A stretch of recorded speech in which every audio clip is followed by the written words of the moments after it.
watching Race to Power, your primetime stop of the day's biggest political stories. I'm Shreya Upadhyay. With me is Eric Njoka. Hello, Eric. Hi, Shreya. Namaskar. Well, up ahead, we get to how Donald Trump is now being haunted by not just low approval ratings due to the Iran war, but by the Sleepy Joe label as well. We talk about it on the show. Also on the show, we decode for you the latest that's happened in Pakistan. Ex-Prime Minister Imran Khan has been allowed to be shifted to a hospital by the country's Supreme Court. We tell you what this means for him, his party, PTI, and Pakistani politics. And well, as the Tariq Rahman government completes 6 months in office in Bangladesh, the opposition is blaming him for chaos and corruption.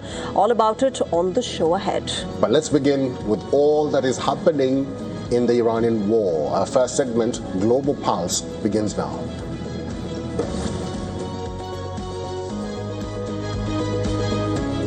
All right, U.S. midterm elections are less than 3 months away. President Donald Trump and the Republican Party has a lot riding on the upcoming election as they seek to keep control over both congressional houses. But this will not be an easy task for Donald Trump, who is facing growing challenges globally as well as domestically. One is linked to the other. They're not separate. And the single most critical link between issues inside the House and outside is Iran. And here's why we say that. Latest polls denote the lowest popularity Trump has seen in his ongoing presidential term. The Reuters Ipsos poll shows a 63% disapproval rating, and only 33% of Americans approve of his performance. The approval rating matches the lowest seen in December 2017 during his first term. The most prominent reason for this is that an overwhelming majority of Americans are concerned that the U.S. war with Iran will last a long time. In fact, there are several statements from the Trump administration in the last 24 hours alone which substantiate growing concerns among voters in the United States. First, remember on Monday this week, Donald Trump told Fox News in an interview that the United States will bomb Iran if it gets in the way of talks with Iran. The American president's concern here is the contested Strait of Hormuz, the maritime passage which both U.S. and Iran claim to have blocked and restricted for free navigation. Well, just to correct my co-anchor, it's bomb Oman, not Iran. Yes, that is right. He has said that, of course, it's Oman. And that, remember, the threat to Oman is linked to the country's ongoing talks with Iran for reaching an agreement on managing movement through Hormuz. Now, this agreement does not include United States. In fact, just hours ago, the American president shared this image on his Truth Social account, which shows the Strait of Hormuz marked as an American territory. Now remember this for our viewers that the Hormuz is an international waterway. However, the strait has overlapping territorial waters of Iran as well as Oman. Secondly, President Trump had dismissed any urgency in talks with Iran. Now, just minutes ago, Trump has taken a completely different stance, saying, and I quote, "There are no talks or conversations going on or scheduled with the Islamic Republic of Iran." This stalemate and uncertainty over talks also means that the impact of war on millions of people across the world will not wear off anytime soon.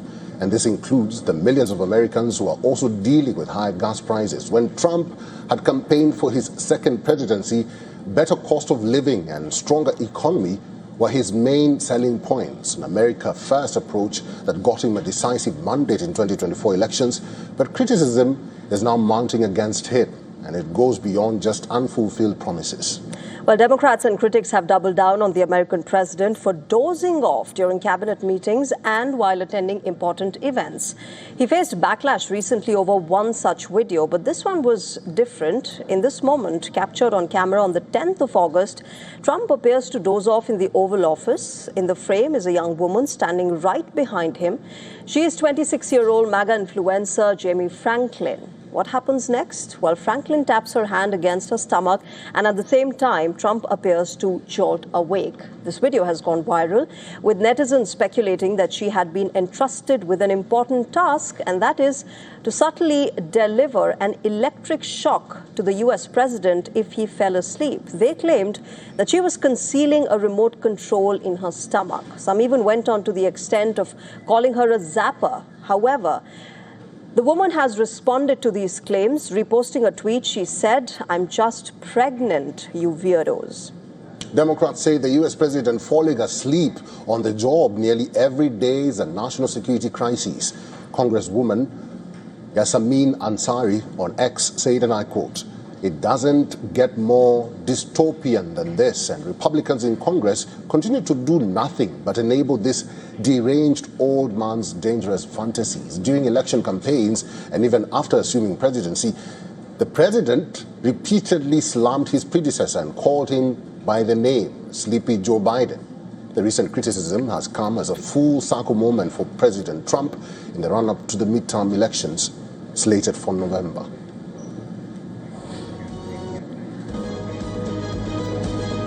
All right, let's get a perspective on what's been happening within the United States vis-a-vis the Iran war and, of course, the midterm elections. We welcome Dr. Christina Ioana Dragomir. She's a political analyst who's joining us from New York at the moment. Good evening and welcome, Dr. Christina. Can I start by asking you what you make of, Donald Trump's stance on the midterm elections particularly? Has he already given up, saying that, look, the Republicans are going to lose? Because he's been making such statements such as, let's not talk about the cost of living crisis, I don't want to hear about it. And of course, his approval ratings have reduced as well. Thank you very much for having me, and good evening to you, Eric and Shreya. So you are absolutely correct to say that President Donald Trump is facing a very low approval rating, which is of 33%. And this is a historically familiar trend. We have to remember that presidents who are in their second term, they tend to have a very low approval rating. So modern presidency oscillated between 30 and 50%. However, 33%, it's something low, even considering this historical trend. Only President Truman had this low of an approval rate, and that what led to was for the Democrat Party, the President Truman was a Democrat, to lose 55 seats in Congress. So definitely we are looking at a very tight and a very problematic approval rating decline for President Trump. However, what I want to bring to your viewers' attention is that when we say 30% of the approval rating, we are saying per total. But if we break it down between the Republicans and the Democrats, we see that the Republican constituents, the people who vote Republican in the United States, are still supporting President Trump. Not by as much as President Trump might would have wanted. In March, his approval rating among the Republicans was 80%. Right now, it declined to 60%, but it's more than a half. Mm-hmm. So, and of course, it declined tremendously for the Democrats, which are at like a 10% approval rating because of this war. Mm-hmm. Dr. Christina, let me ask you this. Let's talk about the optics now, because there has been a concern that has been raised against the president dozing off while in the presence of the press and in the presence of the public or in the presence of the world. And he's been calling Joe Biden, the former president, Sleepy Joe Biden. Do you think this is a concern, should be a concern, and how should it be addressed? Of course, one's capacity to fulfill their job at the maximum capacity and to optimize their time in office, especially for the President of the United States, is tremendously important. However, what I want to also bring to your viewers' attention is that this kind of innuendo that is being played continuously on both presidents, President Trump right now and former President Biden, is a way to monopolize the discourse, to create certain images, and to propose their particular agenda. I think what is more important to think about is the president's current foreign affairs agenda, because according to the Constitution, what we see is that President Trump has a lot of freedom to work his foreign policy agenda. He has the power to declare war, to command troops on the ground, and so on and so forth. And those are really important points that constitutionally he is allowed to do. And as we see, he's marching on this,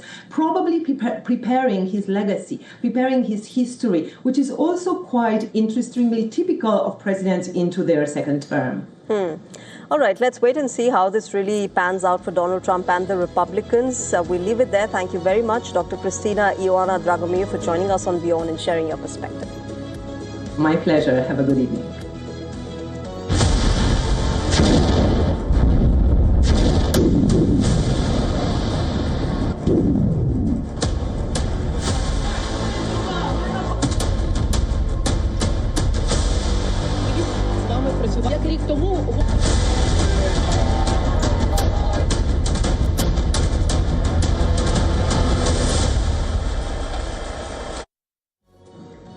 from America, let's head to Europe now. Ukraine's parliament has convened after a recess, but there are increasing questions on overdue decisions for key leadership that face the country's president, Volodymyr Zelensky. Well, at the center of the public outrage is the issue of who will be officially appointed as Ukraine's defense minister. As Ukraine's parliament resumes active sessions, a key vote is pending on formalizing the country's next defense minister. It has been more than a month since Volodymyr Zelensky removed Mikhailo Fedorov as part of what the president called a government reset amid the war. Zelensky had announced the decision on the 12th of July this year when he said that the reshuffle would allow to recalibrate Ukraine's wartime strategy and focus on NATO's accession process as well. But more than a month later, questions still remain unanswered on perhaps the most important portfolio during an active war, the defense ministry. After Zelensky removed Mikhailo Fedorov, he nominated Yevgeny Kumara as the interim defense minister. But Ukraine's parliament is yet to vote on the appointment. Lawmakers had already approved other appointments of the government reshuffle, except defense and foreign affairs ministries. That is not the only problem Zelensky is facing.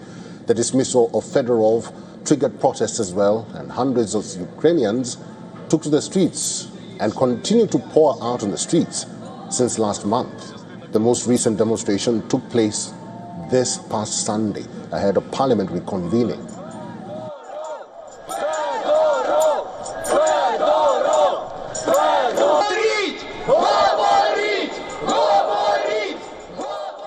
I came out on the first day spontaneously against Fedorov's dismissal as defense minister because, in my opinion, and in the opinion of many people I consider authorities, first and foremost my friends who are serving in the military, they noted many positive things about his work. This primarily concerns material support. Remember, elections in Ukraine have been suspended under constitutional provisions during wartime. However, Zelensky has made several changes to military and political leadership in the past 4 years. As far as the defense ministry is concerned, only the president can submit nominees for it and also for the foreign ministry.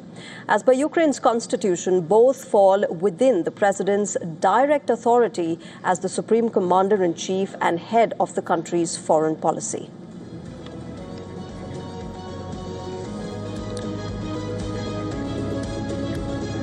Let's talk about another issue, but this concerns Russia as well. Russia has summoned Japan's ambassador over Prime Minister Sanae Takaichi's criticism of President Vladimir Putin's visit to the disputed Kuril Islands. Russian Foreign Minister Sergei Lavrov accused Japan of crossing the line of propriety and said Moscow considers Tokyo's comments unacceptable.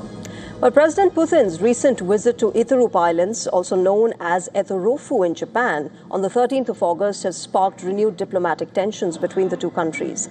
The island is one of the 4 southern Kuril Islands seized by the Soviet Union in the final days of World War II. Japan continues to claim the islands as its northern territories because Russia seized these islands in the days following Japan's surrender. The territory has long been a major point of contention. In response to the visit, Japanese Prime Minister Sanae Takaichi strongly condemned the move as absolutely unacceptable, saying that it deeply hurts the feelings of the Japanese people.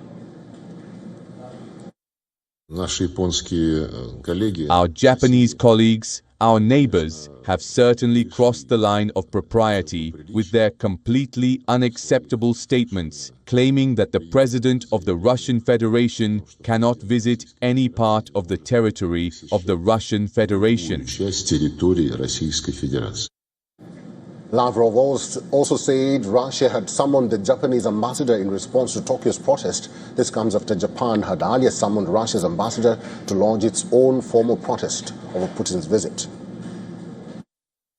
We have summoned the ambassador. He is due to come to the foreign ministry, and we will discuss both the conduct of the Japanese leadership regarding President Putin's visit to the Russian island of Iturup and the way the ambassador ought to conduct his work in the host country. Well, Japan continues to maintain its claim over the 4 disputed islands in the Kuril chain, making their return a key condition for signing a formal peace treaty with Russia. Bilateral relations have deteriorated further since Russia's full-scale attack on Ukraine in 2022, with Japan joining international sanctions against Moscow.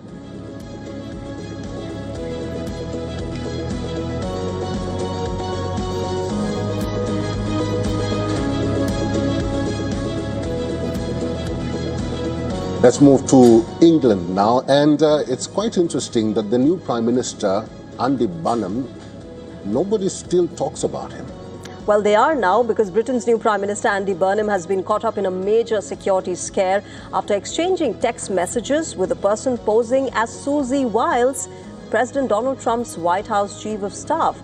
Now, the impersonation reportedly managed to convince Andy Burnham that he was communicating with the senior Trump administration official before the British leader became suspicious and cut off contact. Well, the incident has raised fresh questions about the security of communications involving senior political leaders on both sides of the Atlantic.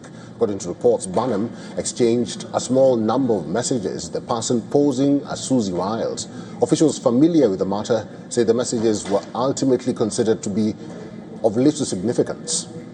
And there is no indication that sensitive information was compromised. Burnham reportedly became suspicious during the exchange and ended the communication. Well, the British Embassy in Washington then alerted the White House about this incident, but the White House says this was not the result of a new hack of Susie Wiles' devices.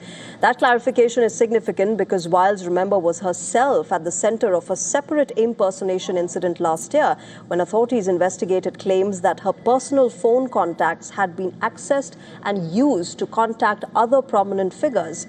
In fact, the FBI had investigated that case earlier as well. Downing Street has declined to discuss this latest incident in detail, citing national security concerns. That's right. The episode comes just weeks after Andy Burnham took office as Britain's new Prime Minister, succeeding Keir Starmer. For now, officials say there's no evidence that the impersonation gained access to classified,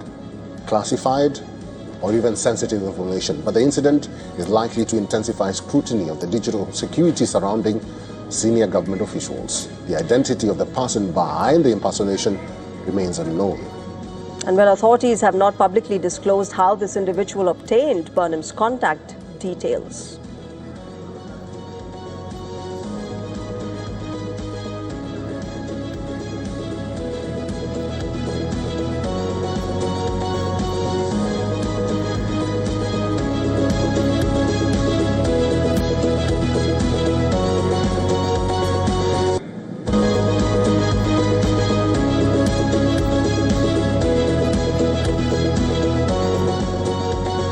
On that Andy Burnham note, it's time to take a break here on WION World is One. You are watching Race to Power. Coming up. Well, a major relief for the jailed former Pakistani Prime Minister Imran Khan as the court orders a month-long hospital supervision for him. Will the true picture of Imran Khan's health finally emerge? And in Bangladesh, the BNP under Prime Minister Tariq Rahman has completed 6 months in power, but the administration is facing criticism from opposition over reported failures.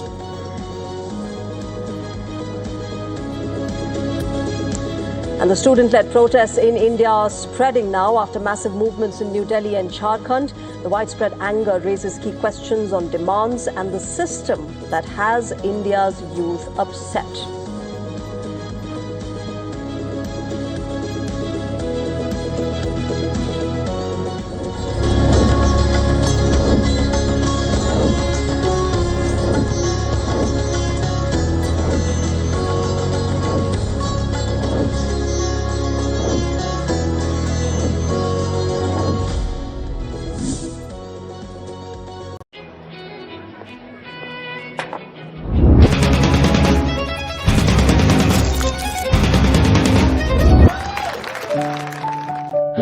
No matter what your day throws at you, stay in the spa state of mind with the Kohler Spa at home. Robots sparring for a fight, not for entertainment or for sport. Surgical arms that can feel to give surgeons a sense of touch. Traditional warships are facing flotillas of unmanned vessels. The smartwatch is passé, smart bands are just as effective at monitoring health. Put a ring on it this week on Take It Out at these times.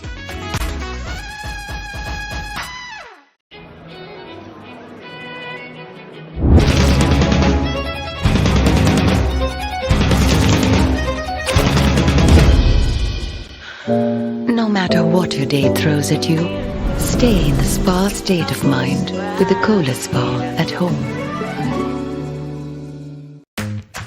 Robots sparring for a fight, not for entertainment or for sport. Surgical arms that can feel to give surgeons a sense of touch. Traditional warships are facing flotillas of unmanned vessels. The smartwatch is passé, smart bands are just as effective at monitoring health. Put a ring on it this week on Take It Out at these times.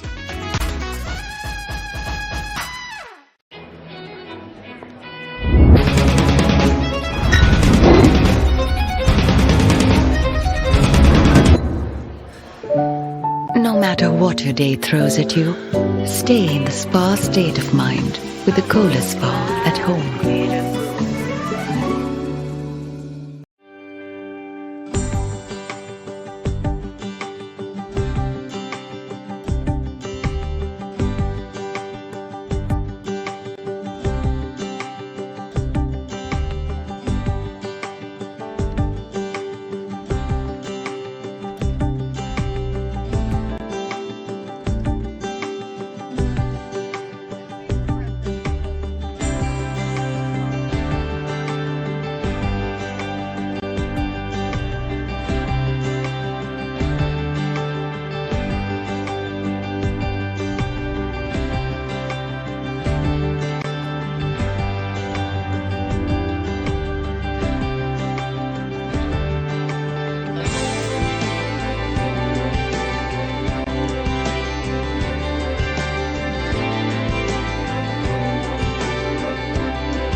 You're watching Race to Power. Welcome back. Let's quickly get you all the updates from Asia now.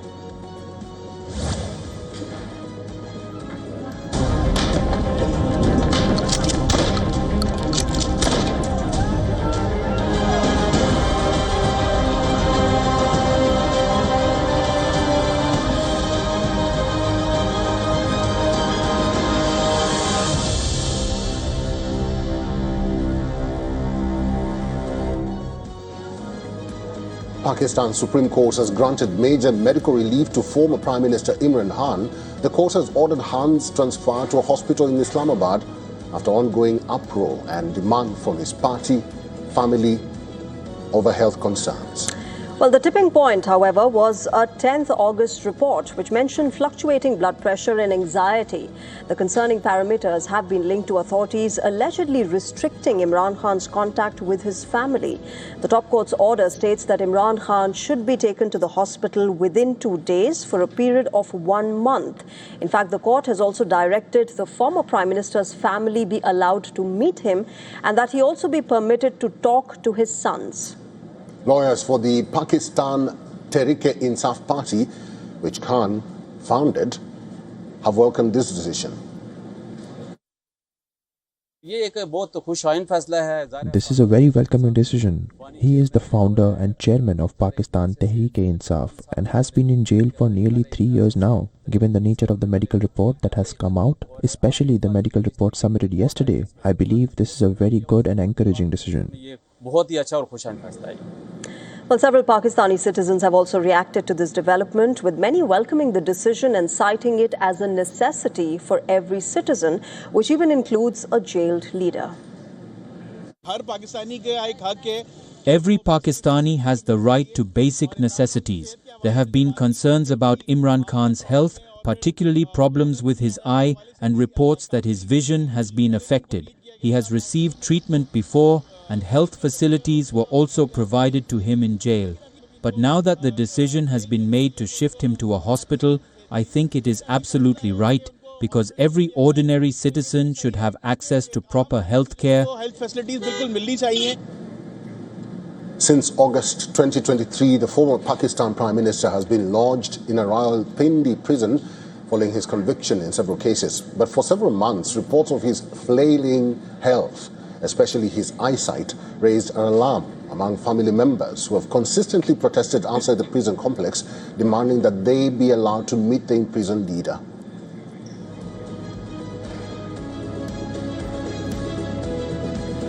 Adil Farooq Raja is a journalist and former Pakistani military officer. He's now joining us live from London. Mr. Raja, thank you very much for your time and welcome to the broadcast.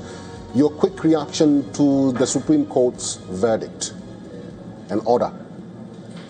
Eric, it's a very welcome decision or verdict, whatsoever you may like to call it. But because of this verdict, there are more questions than answers, because there are two things to this order. Firstly, Imran Khan's health concerns have been eyesight because of the lack of medical facilities, and even then, irrespective of the medical reports, he was not allowed hospitalization, and his family visits have been stopped since December 2025. It's been 8 months he's not been allowed to meet his family, irrespective of various high court orders.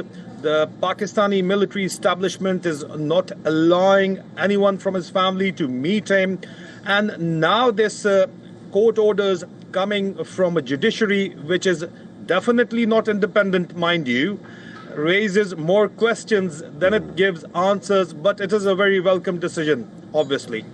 Major Adil, good evening. Shreya here. This is what I was coming to next, because this might come in as a welcome order by the Supreme Court, and it, of course, will energize PTI workers and, supporters of the party throughout Pakistan. But how safe would Imran Khan be in the hospital? There have been security concerns earlier as well. What does it look like from the security point of view? Well, Shreya, there are again a number of things regarding your questions. Firstly, which hospital is he being sent to? This is a private hospital in Islamabad, the capital of Pakistan, but his family, specifically his sister, has been demanding that he should be sent to that hospital because it's got the top-rated medical facilities anywhere in the country. So this was the demand by the family. Otherwise, Imran Khan was being treated in a government hospital called Pakistan Institute of Medical Sciences. So it is a new precedent is being set through by the acceptance of the demands of the family, which tells you that there is much more to this story than just health concerns. And secondly, coming to the security issues, obviously it will be a serious security threat to Imran Khan, because Imran Khan is going to a private hospital and his own party has given security guarantees for him. But having said that, Imran Khan would be still a prisoner, a political prisoner that may be, but still a prisoner. And his security would be the responsibility of the federal government. And the the hospital is in Islamabad, and it will be under the Mr. Mohsen Naqvi, who is brother-in-law of the Pakistani strongman Field Marshal Asim Munir. So onus lies on the Islamabad administration and the Interior Minister, Mr. Mohsen Naqvi, about the security of Mr. Imran Khan. Talking about the establishment and the administration, Mr. Raja, what is the fear that is palpable with the government in Pakistan when it comes to Imran Khan being given his right to health? And just to add to his question, Major Adil, Eric's question, the kind of support that Imran Khan enjoys, within Pakistan, whether he's in jail or outside of it, clearly would rattle the establishment as well, because he's been able to sustain that support even from inside prison. Well, Eric, firstly, to answer you, Imran Khan is still the most popular leader of Pakistan, and irrespective of being in jail, he got the maximum number of votes in the 2024 elections, irrespective of the fact that his party was not allowed to contest the elections as a party, but any man or woman which he supported became the member of the National Assembly in Form 45 at least, and Form 45 is the actual vote count of the people of Pakistan. Later on, as per the Commonwealth report, the vote count was changed in Form 47. But coming over to Sharia, what you're saying makes a lot more sense considering the ground realities, because and what Eric was saying earlier, the Pakistani state, led by its military, is scared of the popularity of Mr. Imran Khan because they have been unable to deliver upon the promises which they made. At the end of the day, it is about economy. And the Field Marshal Asim Munir, he promised the country that he will bring around $80 to $90 billion of investment from Gulf states through his Special Investment Facilitation Council, which was, created in this hybrid regime. And there were a lot of military officers, generals serving on board, but they have been unable to manage the economy. Of course, the US-Iran war played its part over there, but even then, the Pakistani economy is surviving from one economic bailout to the other. The inflation has skyrocketed. The cost of living in Pakistan is unprecedented, and people are not satisfied with the current regime. So that is why Imran Khan's popularity is increasing manifold, irrespective of him being in jail. But Eric, very important, shortly, what you said, Imran Khan just cannot be contained. If he's allowed contact with public, he makes these tweets through his party members, and tweets on X, post on X, in fact, is driving the Pakistani politics. That's why he's been made incommunicado. Okay. Mr. Raja, we'll have to leave it there and wait to see if Pakistan establishment or the government will abide by the Supreme Court order. Raja, thank you. My pleasure. Thank you, guys. All right, from Pakistan, let's shift our focus now to Bangladesh. 6 months into office, and the Bangladesh government, led by Prime Minister Tariq Rahman, is facing the opposition's ire. The performance of the ruling Bangladesh Nationalist Party, or the BNP, is being called a failure by the opposition Jamaat-e-Islami and NCP, adding that Prime Minister Rahman's biggest mistake is to reject the verdict of the referendum. Well, citing rising prices, energy shortage, poor law and order, and the inability to address the country's major problems, the opposition leaders say that the government has failed to meet even the basic needs of their citizens. Well, the BNP, remember, formed the government with a majority in the 13th national parliamentary election after the ouster of Sheikh Hasina.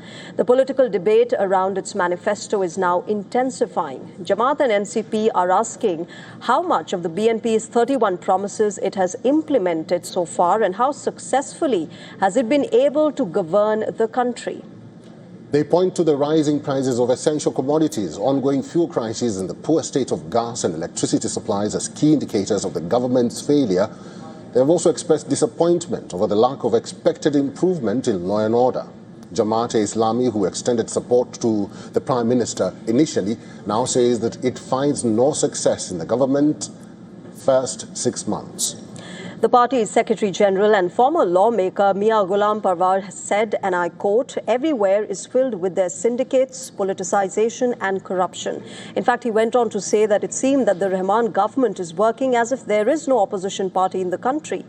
On the state of the economy, Jamaat slammed Prime Minister Rahman for the crisis in the country. He said the economy is somehow surviving only on remittances. There are no exports, no investment. There is stagnation everywhere. Meanwhile, the National Citizen Party, or the NCP, which was formed after the 2024 July uprising, said that the BNP government has created chaos.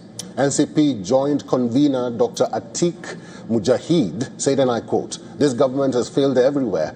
It has created a chaotic situation in the country. Currently, Bangladesh has an inflation rate of 8.32%, lower than 9.13% in February 2026.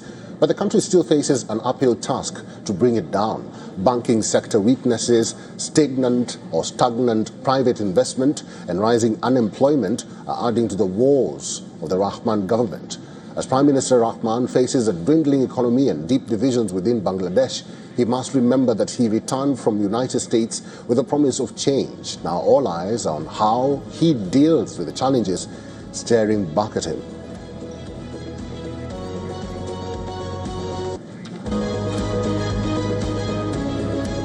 Nepal's parliamentary speaker Dol Prasad Aryal has issued a ruling to the Prime Minister Balendra Shah to appear in the parliament and answer questions that are being raised inside the House. Remember, this is the first time that the House Speaker has issued a directive to the Prime Minister since he came to office in March. The opposition parties are protesting in Parliament for 77 days, demanding a ruling from the House Speaker, as the Prime Minister has always been skipping the House and never interacted with lawmakers following procedures. Speaker Dol Prasad Aryal said that the Prime Minister has been asked to be present in the House on August 26th. The session will allow at least one lawmaker from each party in the House to put a question to the Prime Minister. Following the announcement, the opposition parties ended their obstruction to the House. The opposition had been disrupting House proceedings over Shah's May 31st remark that Nepal had encroached on Indian territory. They demanded that he withdraws the statement or clarifies his position. According to Nepal's parliamentary rules, the Speaker allocates the first hour of one House meeting during the first week of every month to lawmakers to ask the Prime Minister questions.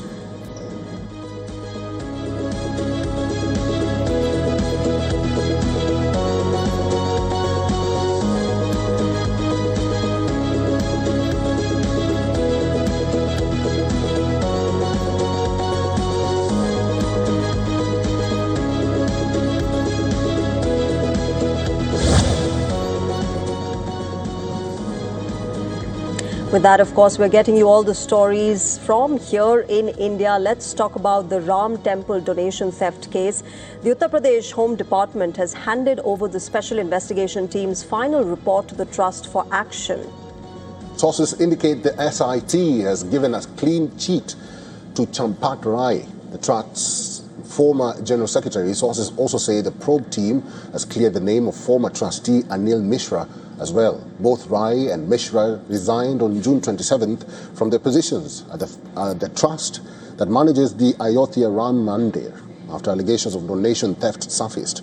The three-member SIT headed by Lucknow Divisional Commissioner was constituted by the UP government on June 13 at the request of the trust before the Supreme Court intervened in the matter. The state government inducted IG Kiran S., DIG Ayodhya Somen Varma and SSP Ayodhya Gaurav Grover into the newly constituted SIT after directions were issued by the top court. Well, the team submitted its preliminary report on the 23rd of June, making several stringent recommendations. Based on the initial report, 8 people were booked. The 8 accused named in the SIT report that form the basis for their arrest include Avinash Shukla, Anukalp Mishra, Lavkush Mishra, Manish Kumar Yadav, Karunesh Pandey, Ram Shankar Mishra, Subhash Srivastav and Ram Shankar Yadav or Tinu. Tinu is a former driver of Champat Rai. He was reportedly in charge of the keys of the donation boxes, while Subhash Srivastav, a former bank employee, was involved in overseeing the donation counting process. The scam was uncovered after CCTV footage showed bundles of cash hidden inside the toilets of the counting facility. Reports suggest that SIT findings have revealed rampant violations of standard operating procedures. The staff did not adhere to the pocketless clothing dress code, that is required physical frisking. That was ignored, and the CCTV footage was improperly retained for only 45 days instead of the mandated 180 days. In fact, the law enforcement recovered approximately 80 lakh rupees in cash and stolen jewelry. While the state-appointed SIT has reportedly cleared Champat Rai of personal criminal liability, the Supreme Court's monitored secondary SIT investigation remains actively ongoing. The alleged irregularities have triggered a wider political confrontation that reached India's parliament, with the issue becoming a point of contention between the ruling BJP and the opposition. The allegations have also raised wider questions about how donations are handled at India's major temples. The financial irregularities and theft of devotee offerings at the Badrinath temple in Uttarakhand led to the arrest of key temple administration officials after allegations emerged in early July. Chief Minister Pushkar Singh Dhami ordered a full probe, and the Badrinath Kedarnath Temple Committee initiated administrative overhauls, recommending stricter transparent protocols like pocketless dress codes for staff handling cash. Earlier this month, Maharashtra's Chief Minister Devendra Fadnavis ordered a high-level comprehensive probe into an alleged 18 crore rupee donation and VIP darshan scam at the iconic Sri Siddhi Vinayak temple in Mumbai. 9 employees were arrested and 46 were suspended over the alleged financial discrepancies.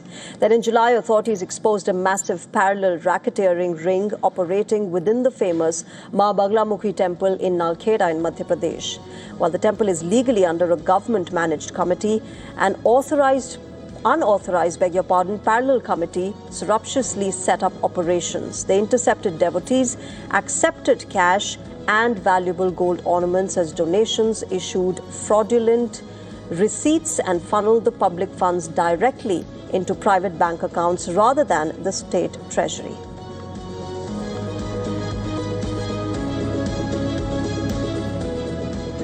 Vande Mataram, India's national song, was once a rallying cry for unity against the British rule. It inspired millions of Indians across generations to rise above caste, class, and religious differences to overcome the yoke of colonial tyranny. Well, but 8 decades into independence, this song has turned into a political battlefield between the ruling Bharatiya Janata Party and the opposition Congress. From confusion over the song's protocol to questions over its length, the national song has stirred a heated political debate in the country. The visuals on your screen are from Maharashtra's Thane. The state's Deputy Chief Minister, Eknath Shinde, can be seen standing alongside other top officials and bureaucrats. Everyone in the audience, too, is standing up. Well, what was the occasion? The rendition of the national song Vande Mataram. The atmosphere in the auditorium was heavy with patriotism, except what played out eventually was a rendition of Vande Mataram from the Bollywood film Pukar, which was sung by the late Lata Mangeshkar. Later, Eknath Shinde expressed regret for the error, but the damage was already done. The episode encapsulates the confusion prevailing across the country over the protocol surrounding the national song. Earlier this year, the Home Ministry issued new protocols which mandate playing Vande Mataram ahead of the national anthem at official public events. It also made it compulsory to sing all 6 stanzas of the song, discarding the historical practice of singing only the first 2 stanzas.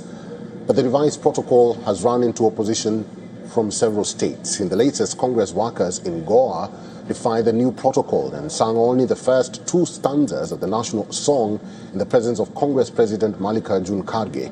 When questioned why the party chose to defy the official protocol, Kharge hit back, saying he sang the same Vande Mataram that Mahatma Gandhi and Jawaharlal Nehru once did. I sang the same Vande Mataram that Mahatma Gandhi and Jawaharlal Nehru sang. If singing it is a crime, then they have been committing that crime for the past 18 years. If this is a crime, then file a case against Gandhiji. If this is a crime, file one against Nehruji as well. If this is a crime, then a case should be filed against Vallabhbhai Patel as well. Now, this episode follows a similar controversy involving the Congress president in New Delhi when Kharge and the Congress party was accused by the BJP of showing disrespect towards the national song. Several states, too, have openly defied the centre's directive. In Kerala, the Congress-led UDF government skipped Vande Mataram during the state's official Independence Day event. And in Tamil Nadu, just days before the 80th Independence Day celebrations, Vijay's TVK government had passed a resolution mandating the rendition of the state anthem, Tamil Thai Varthu, ahead of the national song and the national anthem. At the heart of the debate are two big questions. One relates to the sequence or the order in which the national song should be played. Should it come before the national anthem or after it? And the second question is, how many stanzas constitute the national song? Vande Mataram, an ode to the motherland, was written by Bankim Chandra Chattopadhyay in 1875. The song first appeared in the literary journal Banga Darshan and later as part of Chattopadhyay's novel Ananda Math in 1882. It was set to music by Tagore at the 1896 Congress session in Calcutta. Then at the 1937 Congress session, only the first two stanzas of the song were formally adopted, leaving out the remaining four stanzas. And in 1950, it was adopted as India's national song. Well, the first two stanzas of the song are considered a secular and universal tribute to the motherland, while the later stanzas had run into objections from the Muslim community over explicit references to Hindu deities. Back then, stalwarts like Rabindranath Tagore and Mahatma Gandhi had advised the Congress leadership to adopt only the first two stanzas to address the growing anxiety about the language in which Indian nationalism was being defined. The spurt in communal riots and tensions were already weakening the cause for freedom, and a need was felt to find a common ground, leading to the 1937 Congress session. Almost a century later, that same dilemma is once again at the front and the center of Indian politics, except that there is no Tagore or Gandhi this time around to help India find a common ground. All right, let's move on to another story here, and it's about Gen Zs. Just like the Gen Z protesters in the heart of the capital, the student protesters in Jharkhand secured a major win by forcing the government to cancel the tainted recruitment exam. However, this success has opened a Pandora's box, not just in Jharkhand, but across the country. Well, minutes after the Jharkhand Chief Minister Hemant Soren announced the cancelling of the JSSC CJL recruitment examination, a bunch of youngsters hit the streets not to celebrate but to protest. They claimed that they had cracked the exam without using any unfair means and vowed to move court against any decision that nullified their recruitment. These youngsters protested outside the Secretariat today as well, demanding a rollback of the government's decision. I studied for this role while working other jobs and secured this position through a selection process. Now we have nowhere to go back to. We are left with nothing. Being told suddenly overnight that our services are terminated is a matter of grave concern for us. Proof that I committed a wrongdoing and only then removed me. State Chief Minister Hemant Soren has diffused the situation by cancelling the exam, but his decision is going to cause major heartbreak for many others. By ordering probe into all such exams since 2014, Soren has effectively put the recruitment of thousands under the scanner, many who have now completed a decade as government servants. While Jharkhand is witnessing rival protests, neighbouring state of Bihar is also grappling with its own issues following the students' protest, in which a policeman fired with an AK-47 rifle. The state government today accepted before the top court that AK-47 is not a weapon to be used to control law and order. Well, the government also informed the Apex Court that the constable has now been suspended and detailed probe into the incident is underway. But the fallout has not only been limited to the constable who fired the weapon. The district top cop of Siwan, where this incident happened, has been transferred as well. The spectre of the tainted exams is not just limited to the north. Even in the southern state of Karnataka, the Enforcement Directorate carried out raids and searches at 21 locations, including the residence of now suspended State Public Service Commission Chief S.S. Sahukar, in connection with the irregularities during the veterinary officer's recruitment exam. Sahukar was suspended by the Karnataka Governor Thawarchand Gehlot in July over allegations of misconduct linked to the selection of his daughters through the KPSC recruitment. These protests, the crackdown, the simmering unrest are not just about recruitment exams. It points to the larger malaise of employment and employability in India. According to India Skills Report, the overall employability in India's youth has gone up from 54 to 56% in the last 1 year. However, that still presents a grim scenario for a nation adding about 12 million youth to its workforce every year. These findings reveal that almost 5 million of them are not employable. Studies revealed that only 43% of Indian engineering graduates and 52% of MBAs are employable. The government data says that unemployment in India has fallen to 5.5% in July in comparison to June. What it doesn't say is that urban unemployment remains at over 6%. These data sets reveal the desperation for government jobs, many of which have low eligibility criteria in terms of educational qualification. These recruitment exams give hope of a stable career and salary for decades. Millions spend their most productive years trying to crack these exams and bet everything on them. Any irregularity or leak just doesn't mean a cancelled examination for many of India's youngsters. It means a cancelled year and in many cases a cancelled future as well.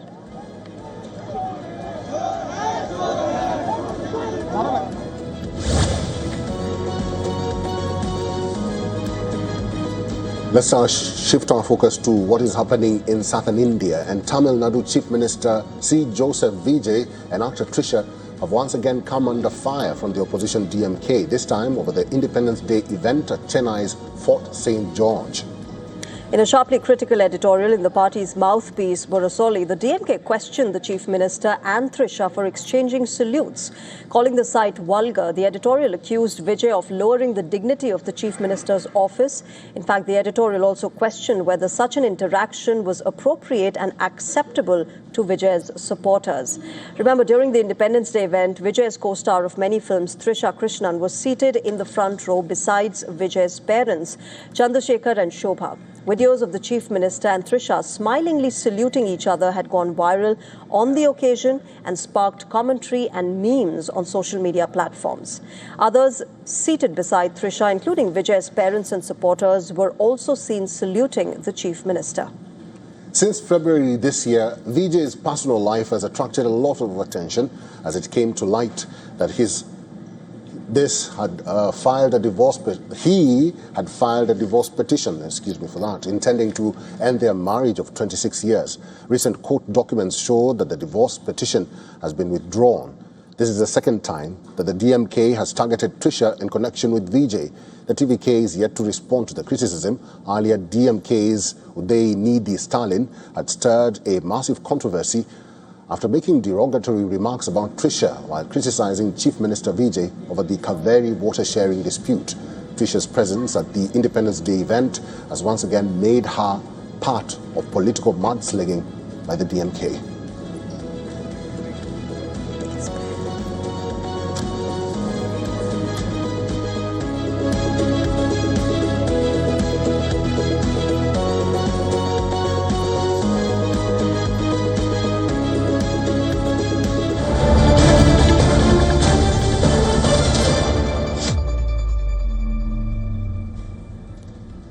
All right, let's get to the big breaking news that's coming in at the moment. The United Arab Emirates has issued an alert for potential missile threats, the first such warning in the past several months. The alert says, and I quote, "Due to the current situation, potential missile threats, immediately seek a safe place in the closest secure building." This message is from the Interior Ministry of the UAE, the first since a false alarm in June. Before that, the last missile warning came in May. Right now, it is not known from where or who fired the missile on the UAE. This is a developing story. We are keeping a close watch on it. We'll give you updates in our subsequent broadcasts.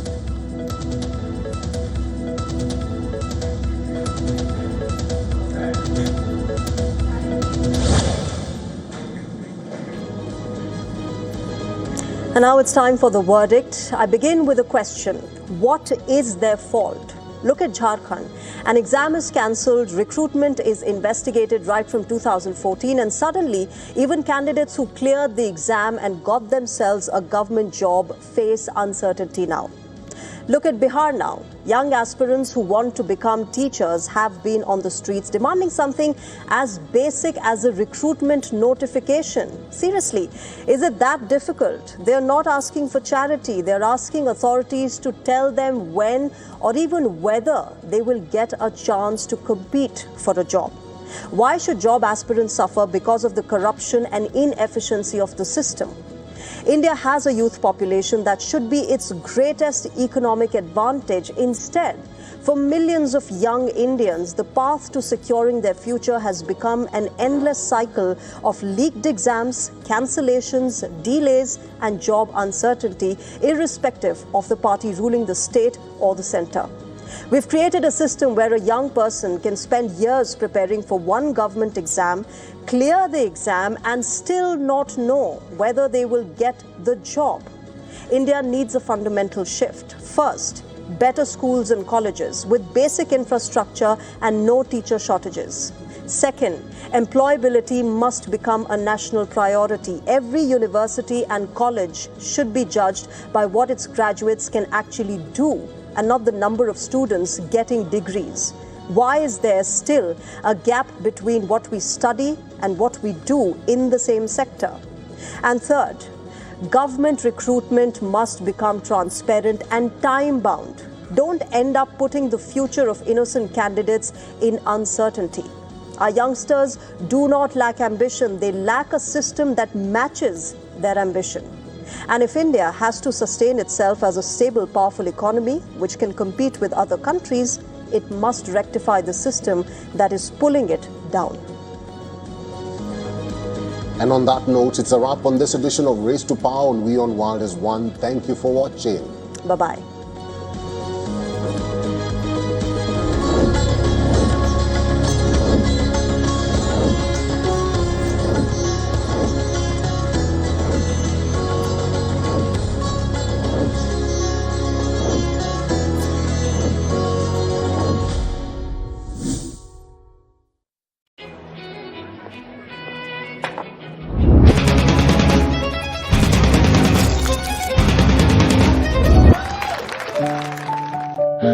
No matter what your day throws at you, stay in the spa state of mind with the Kohler Spa at home.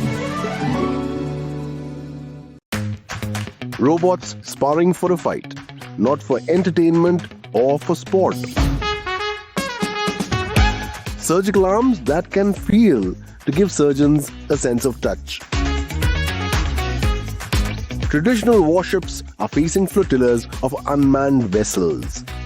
The smartwatch is passé, smart bands are just as effective at monitoring health. Put a ring on it this week on Take It Out at these times.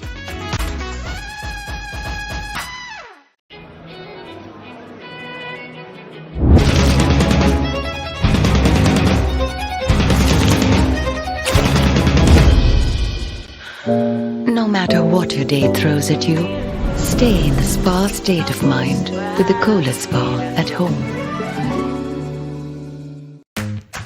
Robots sparring for a fight, not for entertainment or for sport.